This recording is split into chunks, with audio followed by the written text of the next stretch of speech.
Siap-siap ya.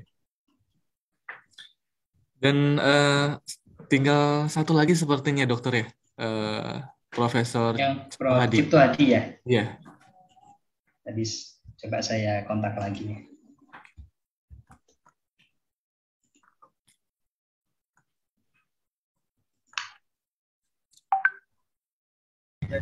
Assalamualaikum Pak Atang, sehat? Waalaikumsalam warahmatullahi. Masya Allah. Kayaknya selalu ditemani Dokter Ayu itu.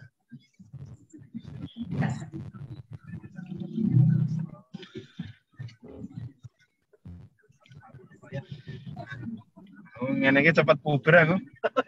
Masih di mute Pak Atang.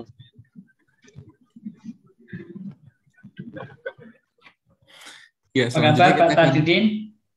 Pak Tajudin apa kabar? Sehat? Sehat, Alhamdulillah. Alhamdulillah. ya baik. Selanjutnya kita akan menyapa pemateri kedua kita yaitu Dr. Nanang Son Haji yang alhamdulillah sudah hadir di ruang meeting kita virtual Zoom. Kita sapa beliau. Assalamualaikum warahmatullahi wabarakatuh, Dr. Nanang. Waalaikumsalam warahmatullahi wabarakatuh. Alhamdulillah. Bagaimana kabarnya Bang Bobi? Sehat ya? Ya, alhamdulillah sehat. Dr. Nanang, terima kasih banyak sudah hadir pada kesempatan siang hari ini. Dan sebelumnya mohon maaf saya menggantikan Ustadz Ade Suhandi MM Ya. yang tentunya berhalangan hadir. Ada kegiatan lain yang tidak bisa ditinggalkan nampaknya. Oh iya. Ya, Dr. Nanang, alhamdulillah sehat ya. Alhamdulillah sehat Bang Bobi. Alhamdulillah, masya Allah. Ya, Saya saling manggilnya, mendoakan. ya, alhamdulillah. Karena ini kesempatan pertama kali saya manggilnya Ustadz Nanang atau Bapak Dokter Nanang apa Dokter Nanang aja lebih enak. Ya, Bapak Nanang aja. Bapak Nanang ya. Siap. Kayak Dokter Nanang aja ya biar biar lebih ini ya. Biar lebih powerful. Ya, baik. Teman-teman sekalian yang dirahmati Allah Subhanahu wa taala, di kesempatan siang hari ini di dalam program Bincang Bisnis Muslim di seri ke-45, alhamdulillah kami ya di Bincang Bisnis Muslim alhamdulillah senantiasa istiqomah insyaallah ya memberikan materi-materi seputar bisnis yang tentunya selalu kita kaitkan dengan Islam, dan pada hari ini kita sudah memasuki seri ke-45 dan alhamdulillah pada kesempatan siang hari ini kita sebagaimana yang mungkin teman-teman sudah lihat, kita akan membahas tentang mengenal akad-akad dalam koperasi syariah dan praktiknya dalam dunia bisnis. Dan untuk itulah kedua narasumber kita yaitu Dr. Kausar dan Dr. Nanang Son Haji menemani kita pada kesempatan siang hari ini untuk membahas akad-akad dalam koperasi syariah. Jadi sebagaimana yang kita ketahui bahwa ketika ada koperasi syariah berarti ada koperasi konvensional. Dan tentunya sebagai seorang muslim kita harus mengetahui akad-akad apa saja yang ada di dalam koperasi. Dan tentunya ketika kita berbisnis, tentu kita bisa mengaplikasikan ilmu-ilmu yang pada kesempatan siang hari ini akan dibagikan oleh kedua narasumber kita. Dan ya, kita masih menunggu Profesor Dr. Cipto Hadi. Gimana Dr. Kausar, apakah kita kita masih menunggu? Ini saya belum ada jawaban ini dari Prof. Cip ini. Sebelumnya sudah saya ingatkan yang barusan terakhir dan yang sebelumnya. Mungkin kita bisa mulai dulu, tidak apa-apa. Nanti kalau beliaunya sudah join di Zoom, nanti kita berikan kesempatan setelah pemaparan dari kita mungkin nanti. Itu aja Bang Bobi. Baik, terima kasih. Baik, kita akan langsung mulai saja pada kesempatan siang hari ini. Tentunya kita akan mulai. Bismillahirrahmanirrahim. Masih di pancarluaskan dari lantai dasar Gedung Sentra Bisnis Jakarta Islamic Center, Radio JC 107.7 FM, suara peradaban Islam Jakarta cerdas menginspirasi. Alhamdulillah, Rabbil Alamin. Mitra JC yang rahmat Allah Subhanahu wa Ta'ala, bagaimana kesempatannya pada kesiangan pada hari ini? Semoga tentunya teman-teman Mitra JC yang rahmat Allah yang saat ini sedang berada di dalam kendaraannya atau Mitra JC yang hari ini sedang berada di rumah, semoga senantiasa sehat walafiat serta berada di dalam lindungan Allah Subhanahu wa Ta'ala. Dan alhamdulillah Mitra JC, kita bersyukur pada Allah pertemukan kita di kesempatan siang hari ini di program yang sudah tidak asing lagi, yaitu program Bincang Bisnis Muslim, yang alhamdulillah pada kesempatan pekan ini sudah memasuki seri ke-45.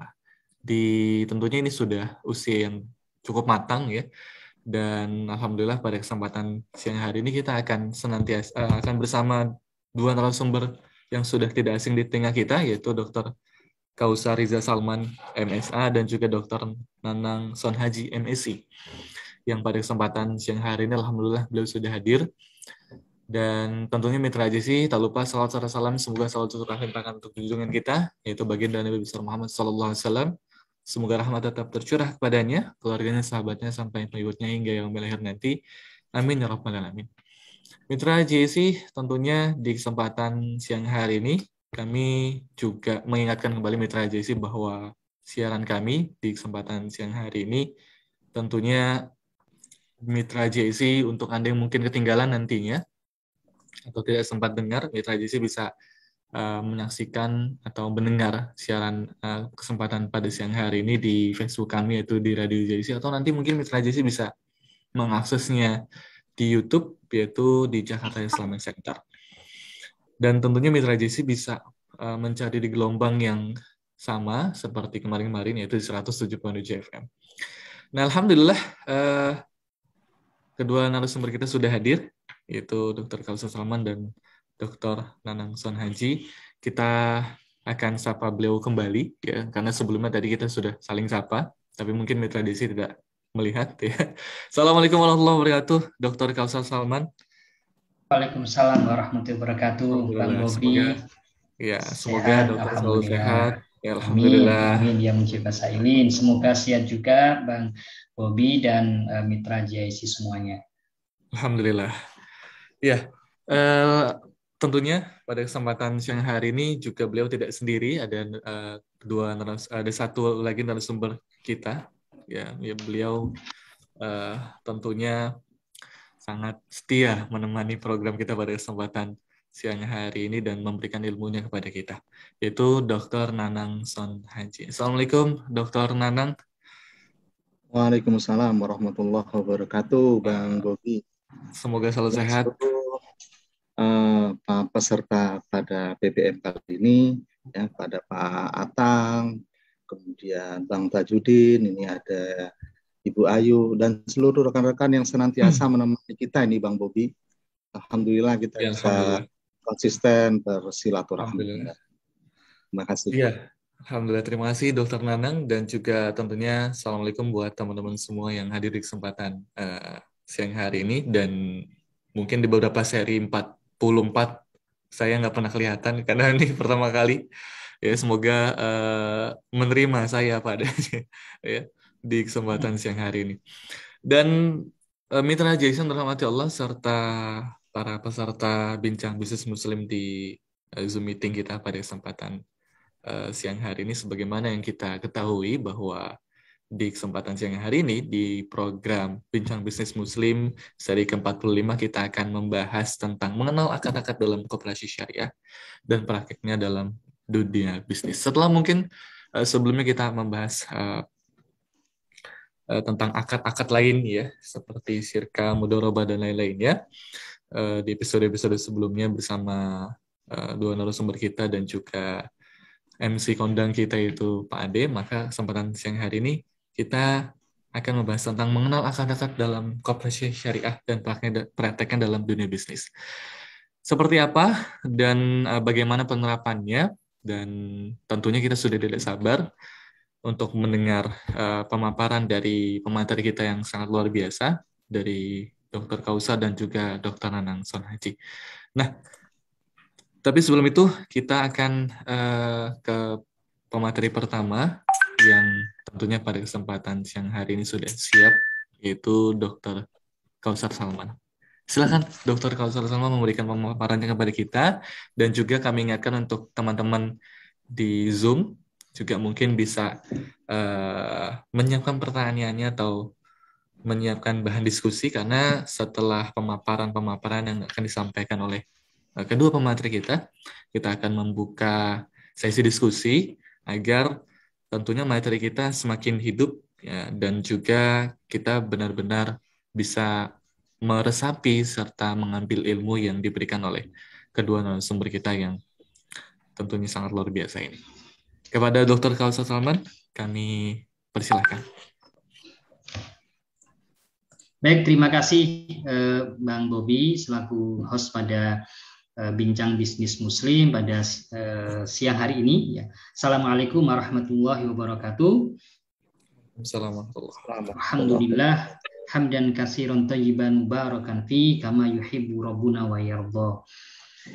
Alhamdulillah, senang sekali kita bisa bertemu kembali ya di acara Bincang Bisnis Muslim ya, dan senang sekali bertemu juga dengan para mitra GIC dan juga rekan-rekan semuanya yang bergabung di media Zoom ini.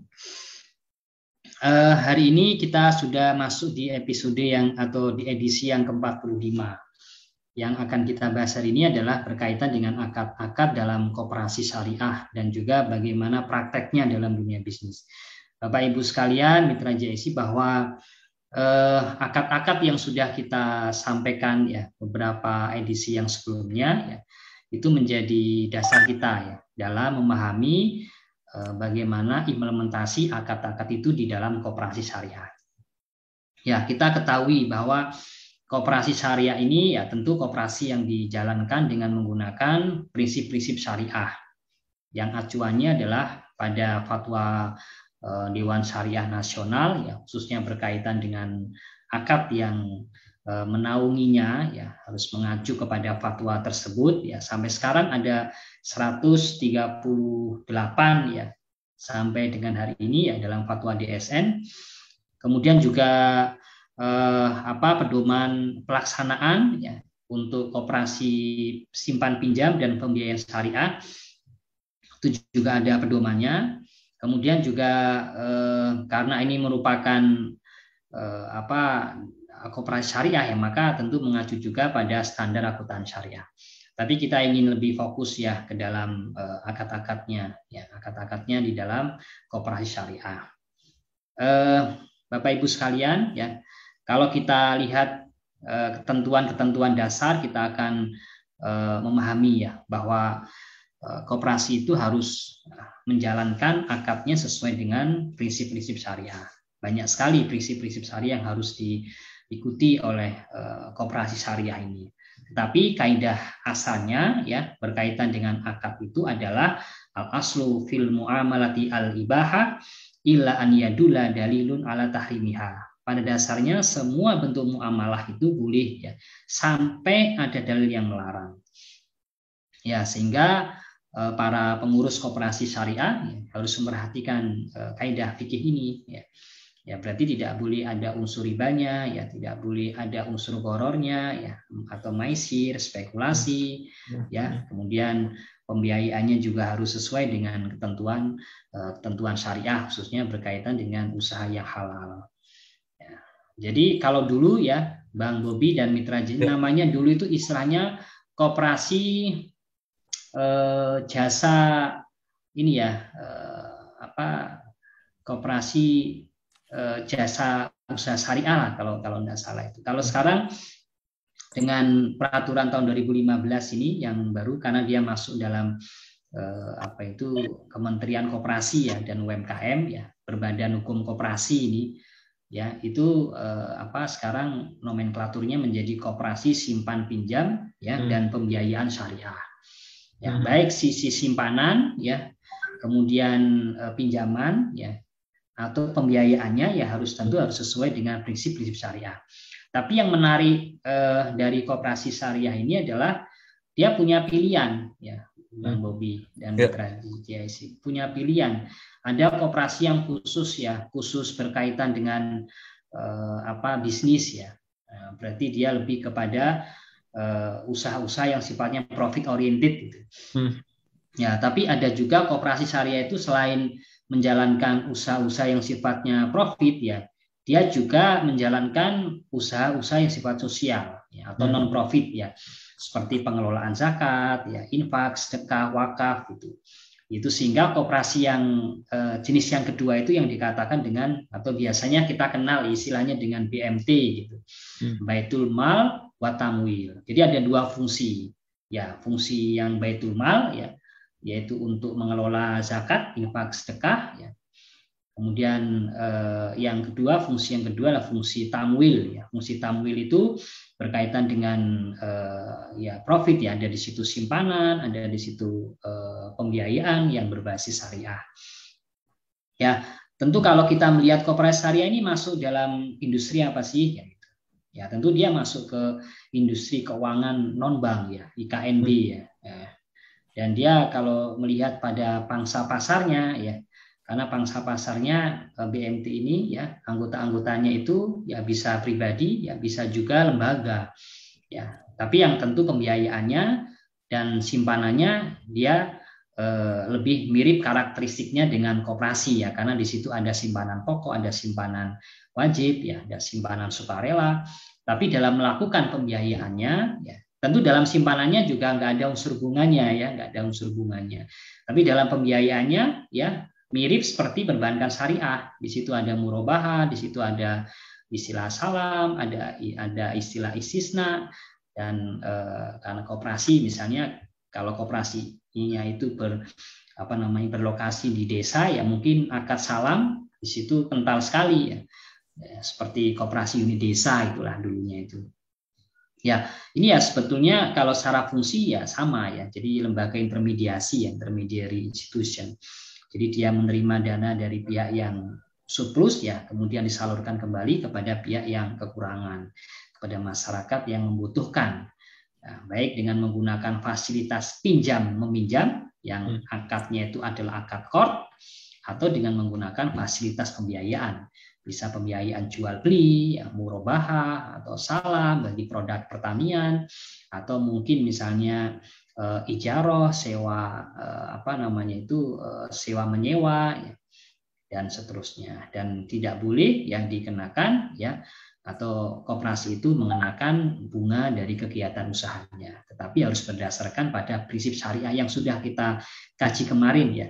Prinsip yang utamanya adalah profit and loss sharing, yaitu PLS. Nah, profit and loss sharing.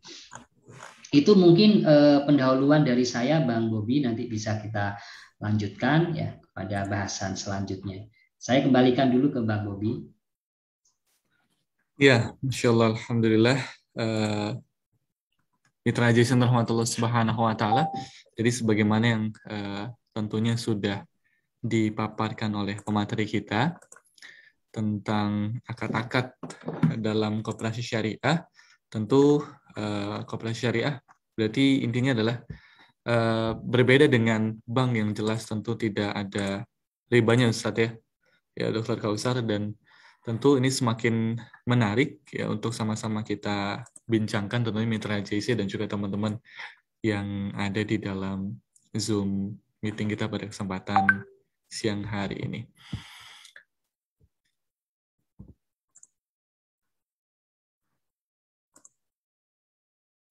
Ya, Dokter, ada pemaparan berikutnya?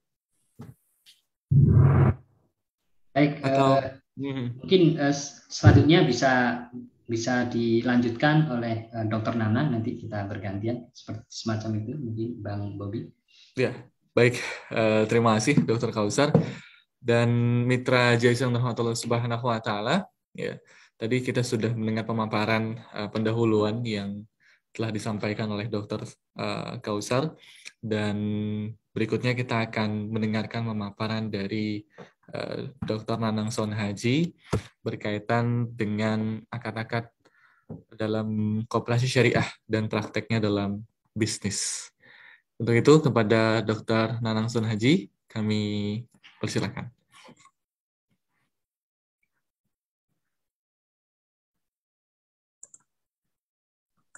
Baik, terima kasih Bang Bobi. Assalamualaikum warahmatullahi wabarakatuh. Waalaikumsalam warahmatullahi wabarakatuh. Ahmad. Jadi melengkapi apa tadi yang disampaikan oleh Ustadz Dr. Kausar, ya. Jadi keberadaan koperasi syariah ini di tengah-tengah masyarakat kita, ya, sepanjang tahun 2020 sampai dengan kuartal pertama tahun 2021 ini memang luar biasa, ya, mengalami peningkatan seperti yang disampaikan oleh Lembaga Pengelola Dana Bergulir Koperasi dan Usaha Mikro, Kecil dan Menengah, ya, bahwa tahun 2021 ini harapannya itu bisa tercapai gitu ya, target-targetnya. Karena apa? Incoming call atau proposal yang masuk ke lembaga tersebut dari beberapa koperasi syariah maupun BMT itu meningkat. Ya, seperti kita ketahui, jadi sebelum saya masuk ke dalam produk-produk yang ditawarkan oleh koperasi syariah, jadi dalam praktiknya itu memang keberadaan koperasi syariah itu ternyata memang sangat diminati dan diterima oleh masyarakat. Hal ini bisa kita lihat gitu ya.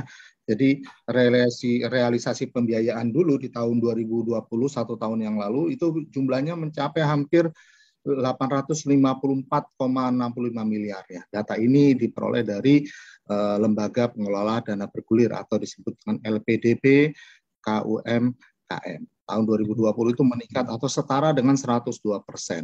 Nah, tentu saja ini menjadi penyaluran yang tertinggi sepanjang sejarah ya, sejak LPDB itu berdiri.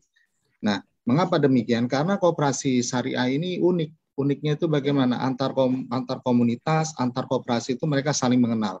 Jadi boleh dikatakan mereka sudah terkomunitas, sudah memiliki link yang cukup solid sehingga mereka bisa saling mendukung, bersinergi satu sama lain. Nah, inilah kemudian mengapa keberadaan koperasi syariah itu diterima di masyarakat. Namun demikian memang Bang Bobi dan para peserta pendengar bincang-bincang Muslim Radio JIC ya, bukan tidak mungkin koperasi syariah ini berdiri kemudian melaju kencang tanpa ada persoalan. Ada beberapa persoalan yang selama ini melekat dan itu selalu dilakukan continuous improvement atau perbaikan secara terus-menerus, baik dari sisi kelembagaan maupun dari sisi penguatan sumber daya manusianya. Jadi memang ada beberapa hal ya, dan ini teman-teman di koperasi syariah itu mengakui gitu ya, bahwa mereka sendiri itu belum bisa sempurna dari sisi tata kelola organisasi maupun dari sisi pelayanan kepada nasabahnya. Namun mereka punya misi, punya visi dan punya tekad yang kuat untuk terus melakukan perbaikan gitu ya, sehingga pelayanan-pelayanan itu bisa memberikan kemanfaatan ya dengan sendi-sendi syariah yang telah diajarkan gitu. Jadi mereka ada komitmen yang kuat seperti itu Bang Bobi. Ya. Nah, karena apa? Karena memang kita itu dalam bisnis koperasi syariah itu harus berlandaskan pada etika sistem nilai Islam. Ya, sama dengan bank-bank syariah, koperasi syariah maupun Baitul Mal wa Tamwil biasanya menyebutnya seperti itu kan kegiatan operasional harus bebas dari riba, itu yang pertama. Jadi mereka punya komitmen kuat yang itu. Kemudian yang kedua ini yang seringkali terjadi dan selama ini mereka berupaya kuat untuk mereduksi ini, yaitu bebas dari kegiatan spekulatif atau maisir. Ya, karena hal-hal yang abu-abu itu cenderung kepada sesuatu yang mendekati itu tidak baik ya. Makanya mereka ingin bebas dari kegiatan yang spekulatif. Kemudian juga bebas dari hal-hal yang tidak jelas atau meragukan tadi, horor ya. Jadi seringkali kita bertransaksi pada hal-hal yang memang itu menyebabkan kita itu bingung apakah ini sesuatu yang mengandung riba, apa sesuatu yang mengandung maisir atau bagaimana. Nah, disinilah kemudian perlunya adanya peningkatan pemahaman baik dari sisi pengetahuan ya, bagi pengelola koperasi syariah ya, maupun pada seluruh elemen fungsi strukturalnya. Karena apa? Karena sumber daya manusia inilah yang kemudian berhadapan langsung dengan nasabah.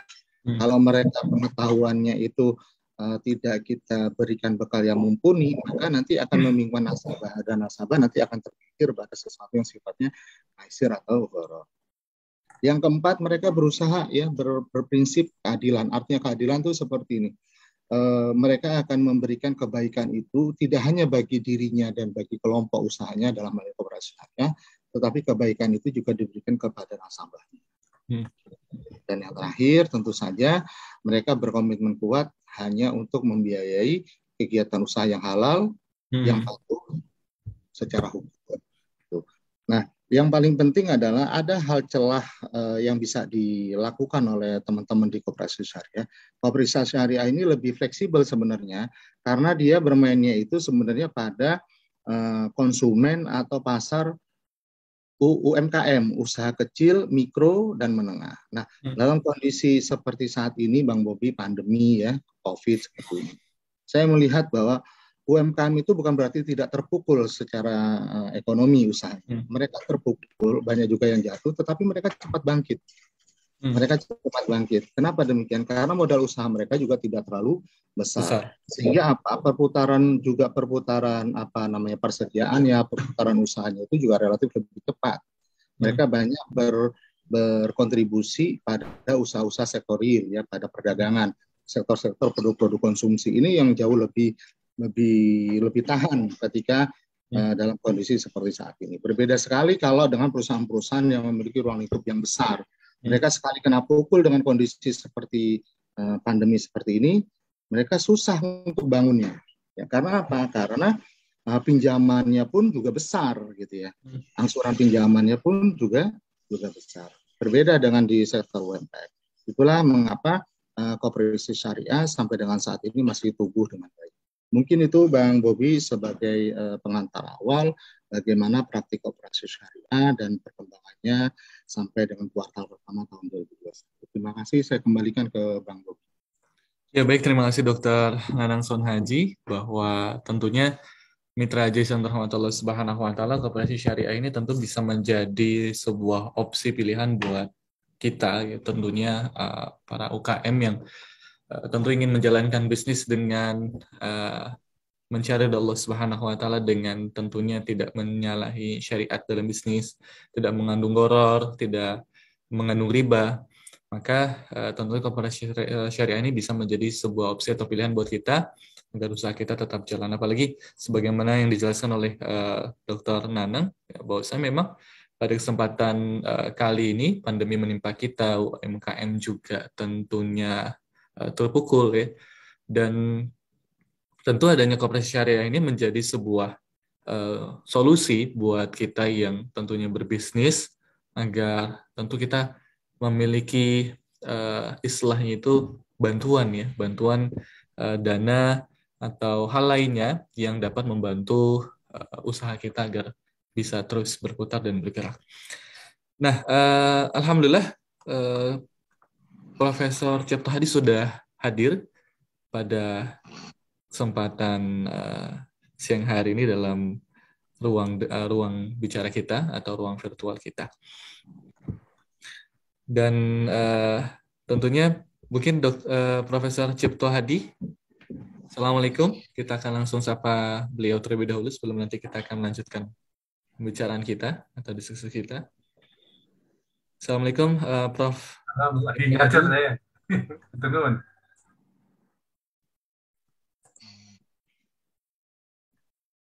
Pak Bobi, ternyata Prof. Cip ini ada keperluan juga, ternyata pas benturan dengan acara mengajar di kampus UNER. Seperti itu. Oh ya, baik, terima kasih. Soalnya di sini sudah hadir. Ya, baik. Terima kasih kepada pemateri yang sudah tentunya baru setengah saja Mitra JC dan juga teman-teman Zoom meeting pada kesempatan siang hari ini memberikan kita ilmu yang daging, ya, ilmu daging yang tentunya bermanfaat buat kita semua. Dan Dr. Kausar masih bersambung bersama kita. Ya, Bang Bobi. Nah, bagaimana kelanjutan pembahasan koperasi syariah ini, Dokter? Baik, Tadi kan baru awal nih. tadi ini ya apa namanya itu istilahnya kalau dulu itu namanya koperasi ya jasa keuangan syariah, saya masih ingat kan JKS ya atau unit jasa keuangan syariah, sekarang menjadi KS BPS ya, koperasi simpan pinjam dan pembiayaan syariah atau unit simpan pinjam dan pembiayaan syariah. Dan koperasi syariah harus mengacu ya kepada peraturan Menteri Koperasi dan UKM nomor 16 tahun 2015 tentang usaha yang bisa dijalankan ya baik simpan pinjamnya dan juga pembiayaan syariah. Kalau kita coba melihat lebih dalam lagi ya dari aturan-aturan yang menjadi dasar kita baik dari fatwa ya DSN atau dari peraturan ya koperasi dan UMKM tadi, itu sebetulnya kita amati bahwa payung akadnya adalah akad musyarakah. Itu yang harus kita pedomani dulu. Ya, karena masing-masing koperasi syariah itu kan punya anggota ya. Jadi ketika kita ingin mendapatkan fasilitas ya, kita bisa mendapatkan fasilitas pembiayaan atau kita mendapatkan fasilitas pinjaman ya, itu kita masuk sebagai anggota koperasi. Ya, disitulah sebetulnya kalau dilihat dari sisi laporan posisi keuangan ya, itu modalnya ya simpanan pokok dan simpanan wajib itu kan berasal dari anggota ya, berarti itu berasal dari anggota. Nah, di situ sebetulnya akad syirkahnya. Jadi akad syirkah, ya, akad musyarakah. Ya. Jadi perserikatan ya kalau kita. Jadi yang sudah pernah kita bahas kemarin. Nah, kemudian dari hubungan antar anggota tadi yaitu adalah akad syirkah. Nah, kemudian ketika akad tadi diputar kembali, ya akad itu diputar kembali dalam bentuk pembiayaan dan dalam bentuk simpanan, maka pembiayaannya itu biasanya lebih jumlahnya juga dari sisi nominalnya lebih sedikit dan mungkin akadnya juga nggak sebanyak kalau akad di bank syariah, Bang Bobi. Biasanya kalau di BMT itu yang paling banyak dilakukan murabahah dan musyarakah. Murabahah dan musyarakah. Mungkin di sebagian BMT yang lain mudharabah ya. Mudharabah. Tapi memang di masing-masing akad itu dibolehkan ya. Yang penting mengacu kepada fatwa DSN. Kemudian misalnya kalau akad yang dilakukan ya simpanan pun ya, simpanan itu bisa dengan menggunakan kalau di bank syariah itu bisa menggunakan akad wadiah ya atau bisa menggunakan akad mudharabah. Jadi simpanannya bisa menggunakan akad wadiah ya semacam titipan, atau lebih tegas lagi sebetulnya nggak pakai akad wadiah ya akad qard itu. Jadi akad qard. Jadi nggak ada kalau misalnya anggota itu memberikan simpanan sukarela atau simpanan pokoknya ya atau simpanan wajib yang nggak bisa diambil itu ya, itu nggak ada tambahan atau nggak ada imbal jasa ya yang diterima oleh anggota ya, karena memang akadnya seolah-olah memberikan pinjaman ya akad qard. Jadi kalau akad qard itu pinjaman berarti pihak bank BMT-nya itu bisa memanfaatkan ya dana yang diterima dari anggota tadi dalam rangka untuk menjalankan fungsi intermediasinya tadi dalam bentuk pembiayaan atau dalam bentuk pinjaman kepada anggota yang lain gitu. Ada juga simpanan sukarelanya itu misalnya dalam bentuk atau mungkin simpanan wajibnya bisa digunakan ya pendekatan atau akad yang sifatnya mudharabah. Jadi nanti bank syariah kalau misalnya dalam melakukan fungsi pembiayaan ya itu ada bagi hasilnya, hasilnya itu dibagi hasil sesuai dengan nisbah gitu, sesuai dengan nisbah yang sudah disepakati di awal dengan para anggota. Kalau misalnya ada kerugian ya dari pengelolaan dana ya maka kerugian tadi ditanggung proporsional sesuai dengan porsi modalnya. Semakin banyak modal yang kita berikan kepada koperasi syariah ya berarti semakin banyak pula bagi rugi yang harus ditanggung. Ya, Jadi secara akad dia lebih luas ya daripada koperasi yang konvensional, karena koperasi yang konvensional itu biasanya dia terbatas hanya pada simpan dari anggota kemudian memberikan pinjaman. Ya berarti akadnya pinjaman kalau yang konvensional. Jadi pinjamannya akadnya court gitu kan. Akad court karena pakai istilah jasa ya. Padahal jasa ya itu sama dengan bunga yang di situ. Maksudnya cuma menggunakan istilah.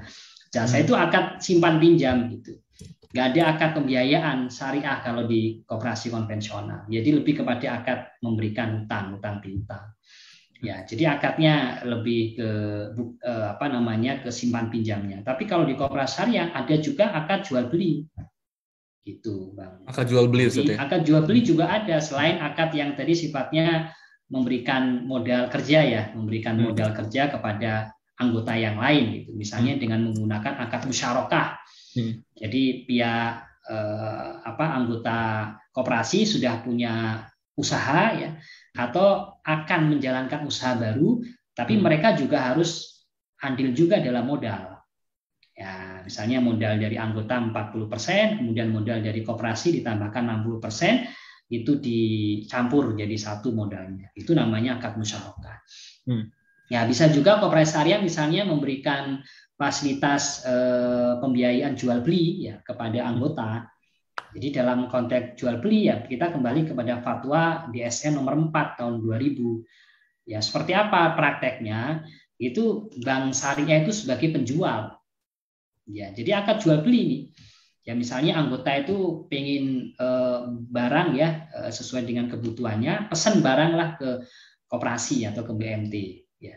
Kemudian disepakati dalam akad murabah itu pihak BMT itu harus menginformasikan secara tegas di dalam akad berapa harga belinya.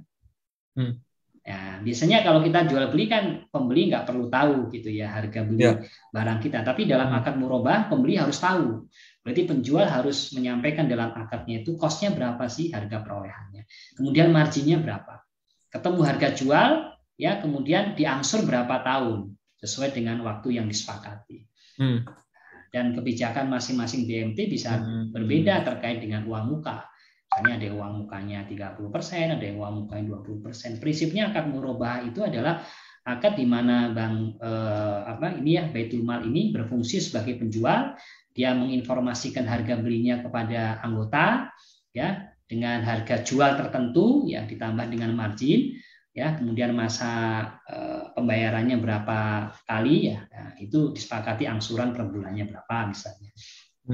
Ya, itu kemudian kebijakannya berapa, down payment-nya ya, atau uang muka ya, atau biasanya kalau dalam istilah syariah itu komitmen ya, uang komitmen lah ya, khususnya untuk meminimalkan resiko penjual ya, dalam hal ini adalah BMT.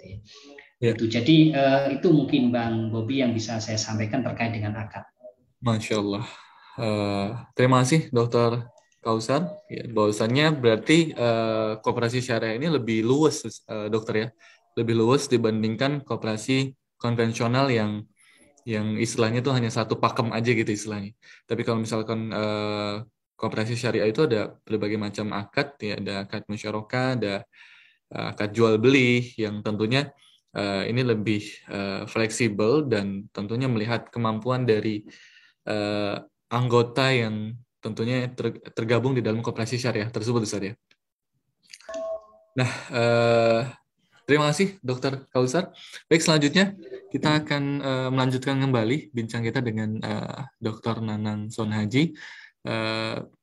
Kelanjutan dari pemateri yang telah disampaikan sebelumnya oleh Dr. Nanang terkait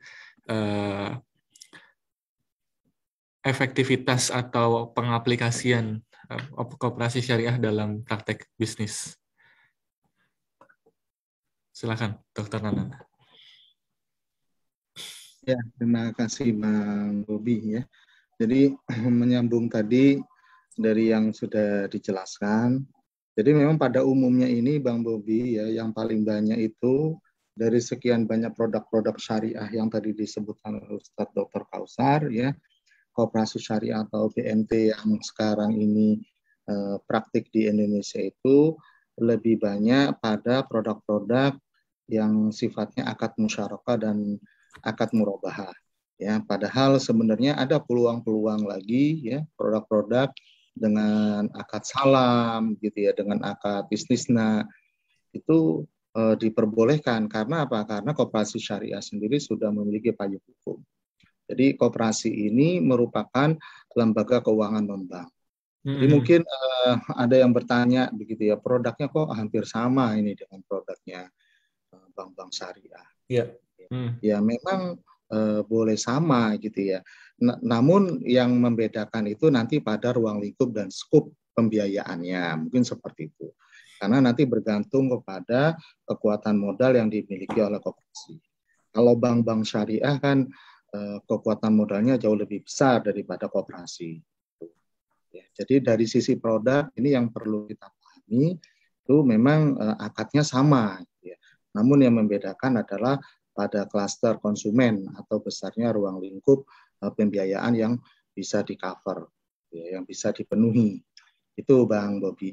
Nah, namun kemudian yang perlu kita juga cermati sebenarnya adalah bagaimana sih sebenarnya upaya kita agar ketika koperasi-koperasi syariah ini mampu membuat ya, atau menciptakan produk-produk syariah tadi itu bisa memberikan pelayanan yang baik kepada nasabah, kepada masyarakat. Ini kan yang sebenarnya yang menjadi PR kita. Ya, jadi PR kita. Jadi tidak hanya tantangannya tidak hanya bagaimana koperasi syariah itu mengkreat produk ya dalam bentuk akad-akad syariah tadi, tetapi bagaimana kemudian koperasi syariah ini juga bisa memberikan customer satisfaction atau memberikan pelayanan yang baik. Ya, oleh karena itu tantangan yang pertama adalah koperasi syariah ataupun BMT ini harus mampu transparan. Gitu ya. Jadi selama ini kalau di informasi keanggotaan ya, jadi koperasi itu kan tadi disebutkan adalah ada anggota ya, ada iuran anggota juga, ya ada iuran wajib, iuran sukarela. Karena memang koperasi ini statusnya adalah keanggotaan. Ya. Jadi masih banyak masyarakat itu yang masih belum memahami mengenai status anggota mereka, misalkan di koperasi syariah maupun hal ini kenapa terjadi? Karena pola pikir masyarakat kita itu masih memposisikan diri sebagai nasabah layaknya di dunia perbankan. Padahal koperasi itu sifatnya adalah keanggotaan. Jadi kalau misalkan kita itu bertransaksi akad dengan koperasi, maka secara tidak langsung kita itu menjadi anggota koperasi. Gitu. Kita menjadi anggota koperasi. Ya, Masya Allah. Jadi tentunya jadi ada perbedaan ya, Ustadz Dr. Nanang, ya, bahwasanya memang kalau beda antara bank dengan koperasi. Jadi kita ya bukan nasabah tapi anggota ya, dokter ya. Iya, gitu. Nah, makanya kalau di koperasi itu ya sebelum kita melakukan transaksi itu kita harus menjadi anggotanya dulu. Jadi anggota. Ya, kita harus menjadi anggota. Nah, ya. Sebenarnya kalau di bank juga sama, namun ketika kita ingin bertransaksi di bank tersebut kan kita harus menjadi nasabahnya begitu saja. Dan nanti kita akan diberi nomor induk CIF itu, nomor induk customer ya. Kemudian diberikan nomor rekening ya sesuai dengan produk apa yang mau kita pilih dalam transaksi. Namun kalau di koperasi ketika kita ingin memanfaatkan salah satu produknya, maka kita menjadi anggotanya begitu, menjadi anggota. Itu yang harus dipahami oleh masyarakat. Yang kedua yang berkaitan dengan transparansi ini memang kita mengetahui bahwa teman-teman di koperasi syariah ini maupun di BMT itu dalam hal transparansi akuntabilitas pelaporan keuangannya itu ya masih banyak yang belum transparan. Artinya belum transparan itu apa gitu ya?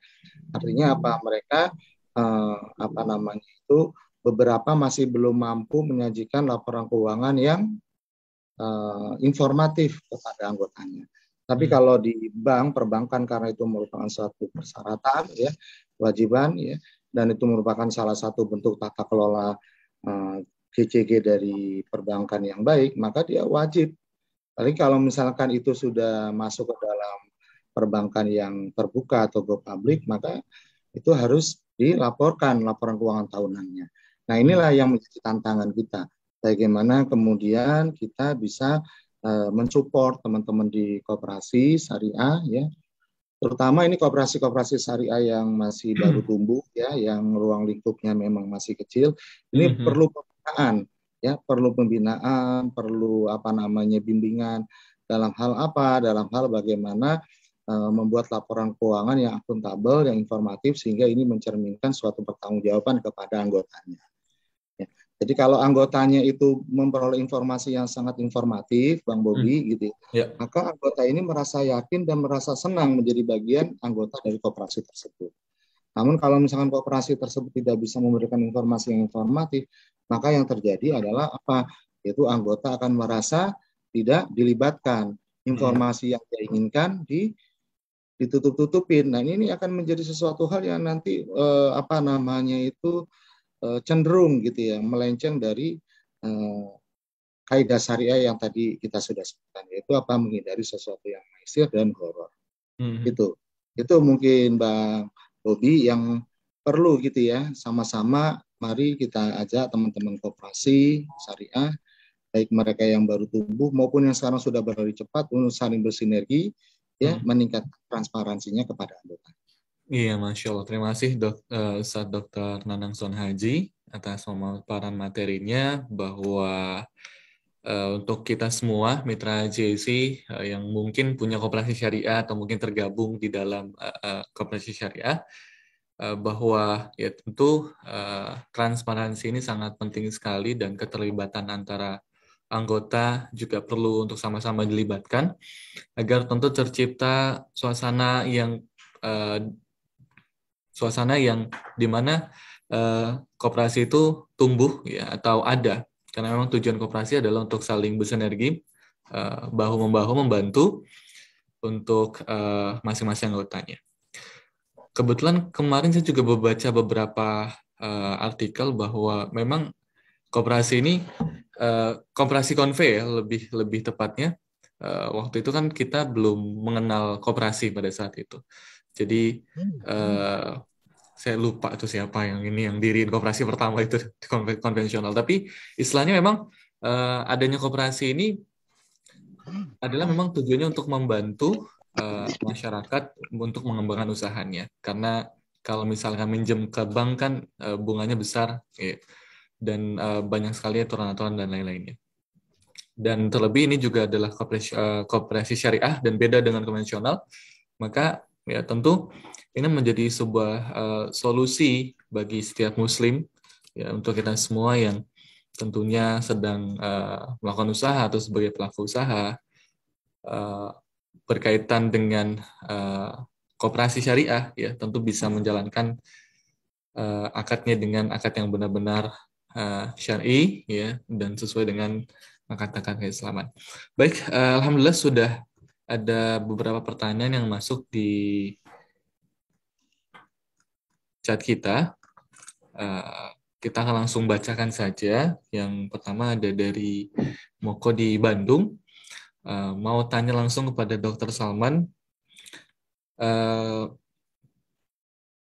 Kalau akad murabahah, jika terjadi ingkar janji, apa bisa dikenakan denda? Kemudian apakah diperkenankan saat akad ada biaya proses? Nah, ini bagaimana, Dokter Kausal? Baik, terima kasih Bang Bobi, dan terima kasih Pak Moko dari Bandung, ya.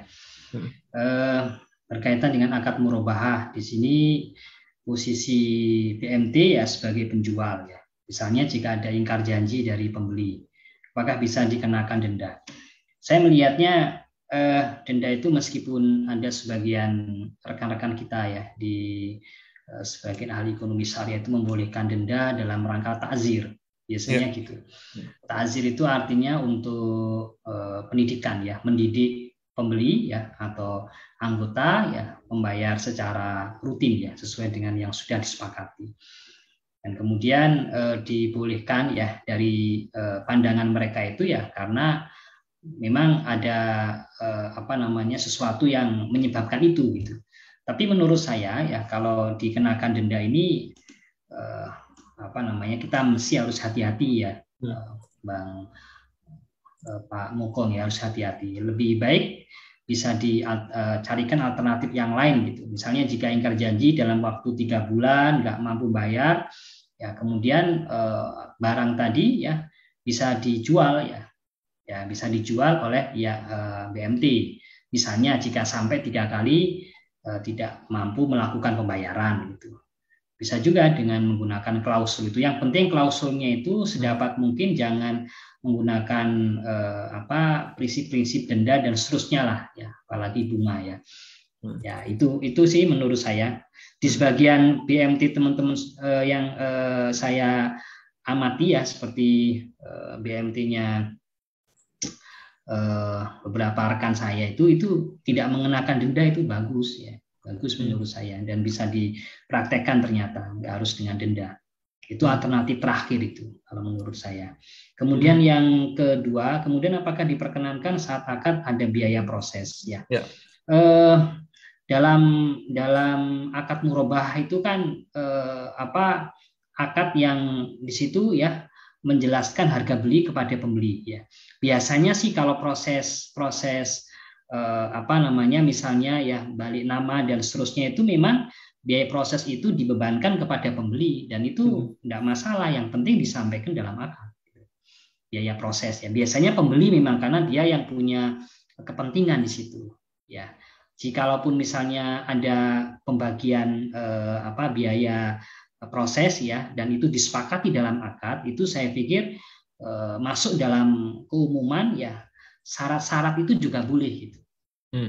Nah, kan disebutkan ya dalam sebuah kaidah fikih itu al-aslu fil asyai atau al-aslu fil syurut ya, asalnya syarat itu dalam jual beli itu dibolehkan ya, kecuali syarat ila syaraton haroma halalan au ahal haroman, kecuali syarat yang mengharamkan yang halal atau menghalalkan yang haram ya, itu baru nggak boleh ya. Misalnya mengenakan denda tanpa alasan yang jelas gitu. Dan khawatir saya itu kalau dikenakan denda itu dipukul rata gitu. Pukul rata itu artinya nggak tahu sebabnya, dipukul rata mesti dikena denda setiap orang yang terlambat bayar. Mungkin bisa jadi dia terlambat bayar karena lupa, terlambat bayar karena memang ada udzur syar'inya, dia dalam kondisi terpaksa nggak bisa bayar, dan yang lain yang bisa diketahui oleh pihak penjual ketika dia survei lapangan. Kalau nggak survei lapangan nggak bisa. Ya, itu yang saya khawatirkan kalau dilakukan pengenaan denda. Dan itu sebetulnya kalau bisa jangan dimasukkan dalam akad. Bisa aja dalam akad itu sampaikan kalau nggak bayar 3 bulan, motornya bisa dijual dan diambil oleh pihak penjual. Dan akan dijual kembali untuk melunasi hutang. Boleh nggak seperti itu penjelasannya dalam akad? Boleh. Itu yang malah diatur dalam prinsip-prinsip syariah. Itu mungkin Bang Bobi sedikit aja, karena mungkin kita juga menyesuaikan dengan waktu gitu. Saya kembalikan ke Bang Bobi. Baik, terima kasih Dr. Kausar. Bahwasanya memang kalau sebagaimana pemateri ya telah memaparkan, berarti tidak boleh dikenakan, baiknya tidak boleh dikenakan denda, Ustaz ya. Dan juga kalau misalkan akad biaya proses, tentu ini disesuaikan ya, Ustaz ya. Ya. Bagaimana di lapangan nanti. Baik, terima kasih Dr. Kausar. Lalu ada pertanyaan berikutnya dari Asyur Mubarak. Pertanyaannya kita mungkin ke Dr. Nanang ya. Jika suatu koperasi memiliki unit syariah, sementara kegiatan secara keseluruhan menggunakan sistem konvei, apakah tetap merujuk kepada PSAK syariah? Apakah kebijakan akuntansinya bisa dikombinasi, atau tetap menggunakan kebijakan akuntansi ETAP atau IFRS? Nah, ini sudah singkatan-singkatan nih saya. Silakan Dr. Nanang atau Dokter ya. Ya, baik Bang Bobi, terima kasih Pak Asyur Mubarak Bukar ya. Jadi ini beliau ini sepertinya KAP ini. Kalau saya lihat riwayat pertama ya. Jadi dari kantor akuntan publik Asyur Mubarak ya. Terima kasih Pak Asyur. Jadi memang ini seringkali ya kita hadapi dalam praktiknya ini ada koperasi yang bajunya itu syariah ya, tapi badannya semuanya itu organ tubuhnya itu konvensional ya. Baik, saya sebelum membahas itu saya bahas dulu aja perkara intinya gitu ya. Kalau dia benar-benar operasionalnya itu ya menggunakan syariah ya, jadi berbasis syariah, maka tentu prinsip akuntansi yang digunakan mengacu pada standar akuntansi syariah. Ya, jadi standar akuntansi syariah ini ya mungkin kalau Pak Asur sih sudah paham betul ini karena beliau KAP. Ya, ini bagi pendengar yang lain bisa jadi belum paham ini ya. Jadi SAS ini adalah pernyataan standar akuntansi keuangan syariah yang ditujukan untuk entitas yang melakukan transaksi syariah. Jadi jelas tujuannya itu adalah untuk entitas ini berarti unit usaha gitu ya, organisasi bisnis ya yang melakukan transaksi syariah, baik entitas lembaga syariah ya maupun lembaga non syariah. Ini yang harus diketahui. Nah, pengembangan SAS sendiri ya, standar akuntansi syariah itu dilakukan dengan mengikuti model standar akuntansi keuangan pada umumnya yang telah diterbitkan oleh IAI, namun berbasis syariah dan mengacu kepada fatwa. Nah, SAS sendiri nanti di dalamnya itu ada PSAK 100 sampai dengan PSAK 106 ya, mencakup kerangka konseptual, kemudian penyajian laporan keuangan syariah, ya sampai dengan akuntansi untuk produk-produk syariah seperti tadi yang sudah kita bahas Bang Bobi, ada murabahah, musyarakah, mudarobah, salam, istisna, itu sebenarnya semuanya sudah diatur di dalam PSAK syariah. Itu kalau misalnya organisasinya, pelaksanaan transaksinya, praktiknya menggunakan syariah. Namun bagaimana kalau koperasinya itu konvensional? Ini yang tadi disampaikan bahwa praktiknya dia melakukan koperasi konvensional. Maka kalau koperasi konvensional ini ya dia menjadi objek untuk boleh menggunakan SAK etap. Etap itu standar akuntansi keuangan entitas tanpa akuntabilitas publik. Entitas tanpa akuntabilitas publik tadi disebut dengan etap. Nah, ini menggunakan itu. Nah, sekarang persoalannya bagaimana nih kalau ada koperasi gitu ya, unit syariah tetapi praktiknya konvensional ya, ini yang bahaya ini. Mestinya koperasinya harus jelas saja. Kalau dia memang sudah menamakan koperasi syariah seperti di awal tadi, maka dia harus tunduk pada syariah. Pertama tadi ya menghindari riba, menghindari maisir, menghindari horor. Barang yang dijual harus barang yang halal seperti itu. Kalau dia memang mau koperasi konvensional, ya konvensional aja begitu. Karena kan di Indonesia boleh syariah, boleh konvensional, masing-masing dilindungi syarat. Jadi jangan sampai pelangnya itu perusahaannya atau suratnya adalah koperasi syariah, tapi operasional akadnya atau transaksinya menggunakan konvensional. Itu yang nanti malah menyesatkan dan merugikan anggotanya. Saya pikir itu mungkin yang bisa saya sampaikan. Barangkali ada tambahan dari Ustadz Dr. Kausar, monggo silakan. Gimana? Terima kasih Dr. Nanang. Bagaimana dokter? Mungkin Dr. Kausar ada tambahan? Ya, tambahan sedikit aja tadi yang sudah disampaikan Dr. Nanang ya. Jadi koperasinya itu induknya adalah konvensional ya. Terus dia punya unit ya, unit yang tadi di dalam pedoman pelaksanaan tadi ada istilah unit simpan pinjam dan pembiayaan syariah.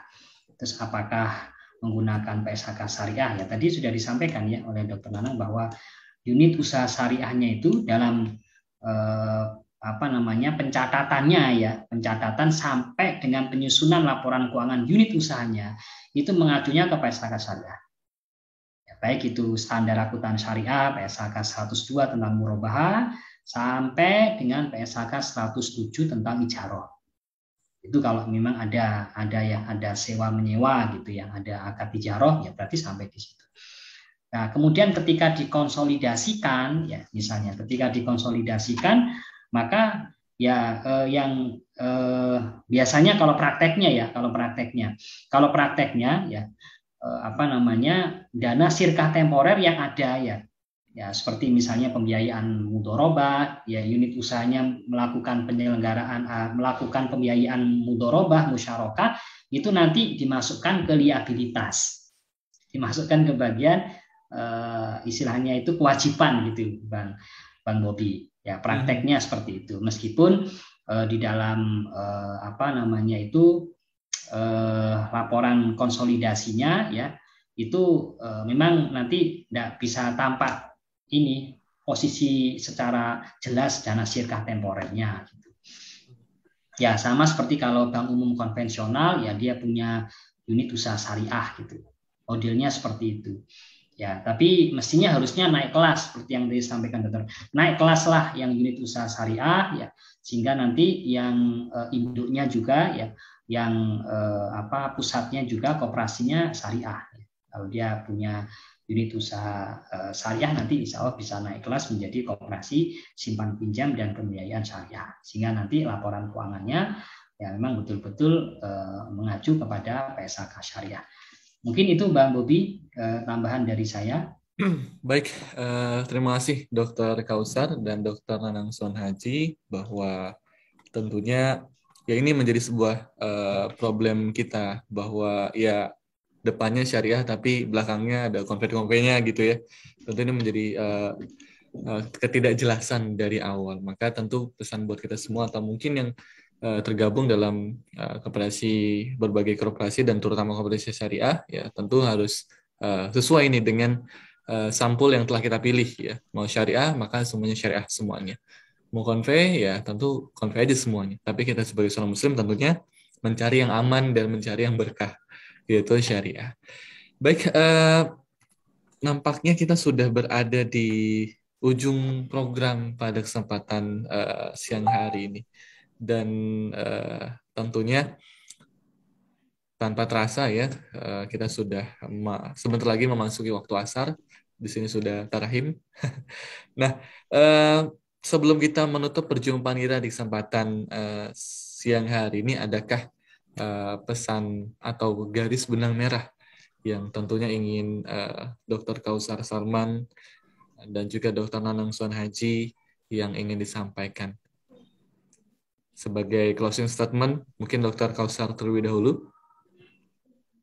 Baik Bang Bobi, Mitra JIC dan rekan-rekan semuanya yang tergabung di Zoom, alhamdulillah kita sudah berdiskusi ya berkaitan dengan koperasi simpan pinjam dan pembiayaan syariah. Yang ingin saya diskus di statement saya yang terakhir ini adalah kalau saya lihat ya pada laporan kinerja ya keuangan koperasi syariah secara umum di tahun 2020 itu belum ada akad istisna, belum ada akad salam. Para pengurus koperasi syariah ya buatlah inovasi ya akad salam dan akad istisna untuk memperluas produk akad yang lain selain murabahah, selain ijarah, sewa, selain mudorobah, selain musyarakah. Itu salam dan istisna itu bagus untuk dikembangkan. Dan salam itu ya Bapak Ibu sekalian, salam itu jangan kita hanya dibatasi pada akad pertanian. Salam itu luas. Yang penting prinsipnya bahwa akad salam itu ya koperasi ya atau nasabah itu bayar dulu ya atau pihak pembeli itu diminta untuk membayar dulu ya 100% di awal ya kemudian nanti pihak pihak penjual dia mendapatkan modal ya untuk memproduksi ya atau menyediakan barang sesuai dengan pesanan atau menggunakan akad istisna yang di situ ada prosesnya ya. Itu bisa dikembangkan ya sehingga nanti koperasi syariah menjadi lebih banyak lagi pendapatan operasionalnya ya, sehingga nanti diharapkan sisa usahanya juga semakin naik ya dan tumbuh berkembanglah operasi syariah di Indonesia. Mungkin itu Bang Bobi yang bisa saya sampaikan dalam closing statement saya. Saya kembalikan ke Bang Bobi.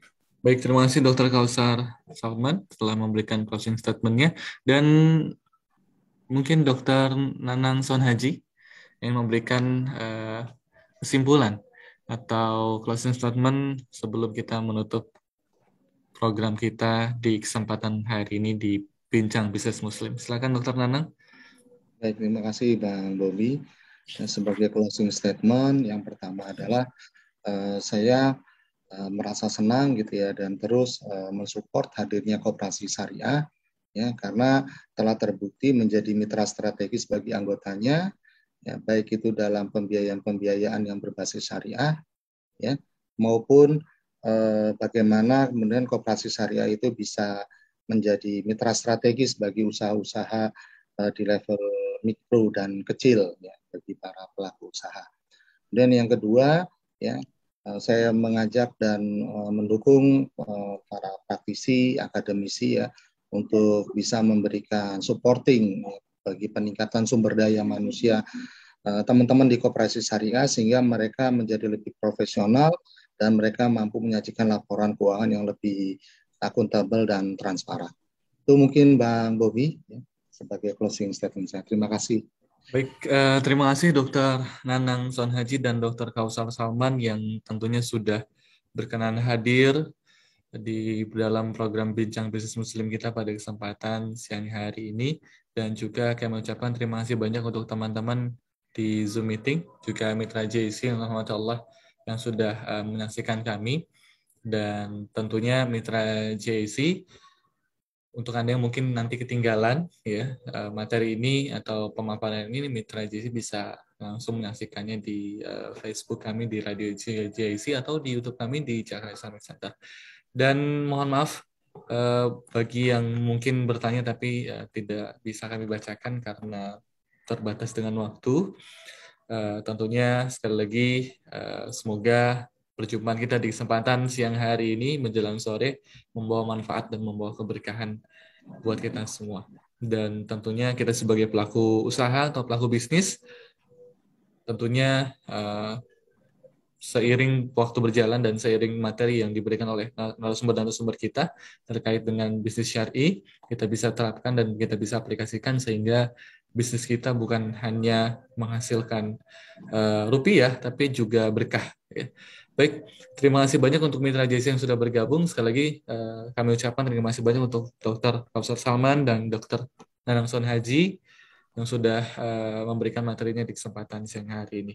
Dan juga untuk teman-teman yang sudah bergabung, kami mewakili Radio Jakarta Islamic Center beserta kru yang bertugas mengucapkan maaf apabila ada kesalahan kata atau kalimat yang tanpa disengaja menyakiti Mitra JC dan juga teman-teman yang tergabung dalam meeting kesempatan siang hari ini. Akhirnya kita tutup perjumpaan kita di kesempatan siang hari ini dengan bacaan Alhamdulillahirrabbilalamin. Dan tentunya Mitra JC sampai jumpa di kesempatan berikutnya, di pekan berikutnya dalam acara yang sama, Bincang Bisnis Muslim, di pukul 2 sampai dengan selesai, yaitu di hari Kamis. Akhirnya Mitra JC kami pamit undur diri. Wabillahi taufiq wal hidayah. Wassalamualaikum warahmatullahi wabarakatuh. Waalaikumsalam warahmatullahi wabarakatuh. Nah, terima kasih juga buat teman-teman sekalian sudah bergabung. Mohon maaf kalau ada salah-salah kata.